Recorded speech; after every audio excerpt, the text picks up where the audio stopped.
Once, malls were the heart of American life. Hundreds of stores, packed food courts, movie features, people didn't just shop here, they spent their weekends here. But today over 200 malls in the US stand abandoned. Empty halls, boarded-up storefronts, escalators frozen in time. What happened? How did something so central to American culture collapse? And is there any way to bring malls back to life? Hey, I'm Mike Censorship and today we'll break it down. To understand why malls are failing, we initially have to understand why they succeed. The first modern enclosed shopping mall in the US opened in 1956.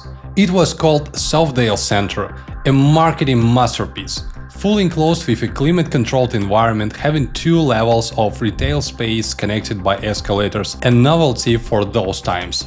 Including a central courtyard with a fountain, plants and natural light. Southdale had 2 major department stores, Dayton's and Donaldson's. Besides them, the mall housed more than 70 stores offering a wide range of products and services, from clothing and jewelry to restaurants and services like a post office. Everything about mall design was engineered to keep people inside and spending money. Moreover, it was a great time for this kind of trading. Post-war economic boom, the 1950s saw a rise in American consumerism and suburbanization. Southdale capitalized on this trend by locating in a growing suburban area, attracting middle-class families with disposable income. I know what you think. Was it really the first mall? Well, no. As I said, it was the first modern shopping mall. The first actual indoor shopping mall was opened in 1828, and it was one of the earliest in the world. Westminster Arcade, too revolutionary for its time, George's, located in downtown Providence, Rhode Island. It was a hub for retail and social activity in 19th century. But the Westminster Arcade was built in an era when the concept of large-scale consumerism and suburbanization didn't yet exist. While innovative, it was much smaller than modern malls. So even when the post-war economic boom came, Arcade didn't benefit much from it. So, knowing all these, let's emphasize main reasons of mall success. First of all, anchor stores. Huge retailers like Macy's and Sears or Dayton's and Donaldson's brought in foot traffic. Once inside, shoppers would wander into smaller stores. The second one, the maze effect. Malls were designed without windows or clocks, making it easy to lose track of time. The third, one-stop shopping. You could buy clothes, eat lunch, see a movie or even get a haircut, all in one place. The reason lead to the following one: community space. The mall was designed not just as a shopping destination, but as a community hub where people could gather, socialize and enjoy leisure time. And the last one is the right time. People had money, the consumer society was growing, all the cultural, social and economic trends were on the mall's side. For decades this worked, but then everything changed. Malls didn't die overnight, it was a slow collapse, and there were 4 major reasons behind it. The rise of e-commerce. Why drive 30 minutes to the mall when Amazon delivers in a day?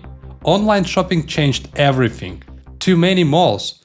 By the early 2000s, the US had over 1,500 malls, far more than demand required. When consumer habits shifted, they were simply too many to survive, changing consumer habits. Younger generation don't shop the way their parents did. Millennials and Gen Z prioritize experiences over retail. They'd rather spend money on travel, events, or digital goods. The 2008 financial crisis. The recession forced thousands of stores to close. Many malls never recovered. And when big department stores like Sears and JCPenney's collapsed, they took entire malls down with them. Most people abandoned malls, but some, they stayed. Across the US, abandoned malls aren't just sitting empty. Some have been transformed into apartments, while others have become unexpected homes for people who never left. What does it actually look like to live in a mall? Let's take a closer look. This is the Providence Arcade. Doesn't it look familiar? Yeah, that's one in the Rhode Island I've told you about earlier. The first enclosed shopping mall in the US history.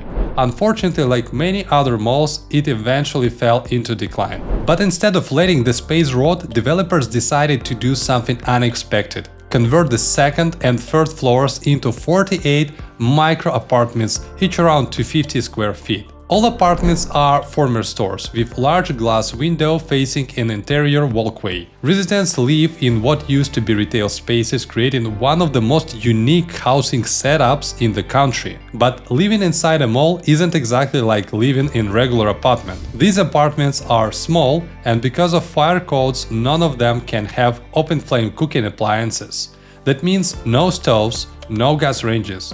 The layout also means privacy is different. Your apartment faces an indoor walkway, just like a storefront. But there are also perks. The arcade still has shops and restaurants downstairs, and residents have everything they need without ever stepping outside, which is actually cool, especially in winter. Some call it futuristic urban living, while others see it as a last resort in a country struggling with housing shortages. So, can converting malls into housing actually revive them? The answer isn't simple. While some developments have been successful, others face resistance from local governments, high costs, and design challenges. As we ponder the fate of these once-thriving shopping centers, a pressing question emerges. What does the future hold for malls in America? The landscape of retail is evolving, and malls must adapt to survive. I did a little research, and here are the main trends in the survival of shopping malls. First of all, open-air shopping centers. Contrary to the decline of traditional enclosed malls, open-air shopping centers are experiencing a resurgence. Vacancy rates at these centers have reached historic lows, dropping to just 6.2%. This trend defines previous predictions of a retail apocalypse driven by e-commerce. Retailers, particularly discount chains, continue to expand in these formats, and limited new constructions has contributed to the scarcity of available retail space. Lifestyle and entertainment hubs. Retail spaces are being creatively repurposed to include amenities like sit-down restaurants, public gathering spaces, and live entertainment to attract visitors. For instance, Walmart's recent purchase of a shopping mall in Pittsburgh indicates a broader trend of transforming traditional malls into lifestyle and entertainment hubs amidst declining department stores and changing consumer behaviors. From their inception as groundbreaking marketing achievements, malls have mirrored the societal shifts and economic tides of America. They flourished as communal spaces, faced challenges with the rise of e-commerce, and now stand at crossroads. The future of malls lies in their ability to adapt, transforming into open-air shopping centers, mixed-use developments, or lifestyle and entertainment hubs. Their survival depends on embracing change and redefining their role in our communities. That's it for today. Keep learning, keep adapting, and most importantly, be creative, just like apartments in the shopping mall. If you enjoyed this video, please subscribe to this channel. Check out the link below for the white label loyalty platform for digital agency. It's a must-have for those who want to get a new recurring revenue source for their digital agency with loyalty software under their own brand. And see you in the next video.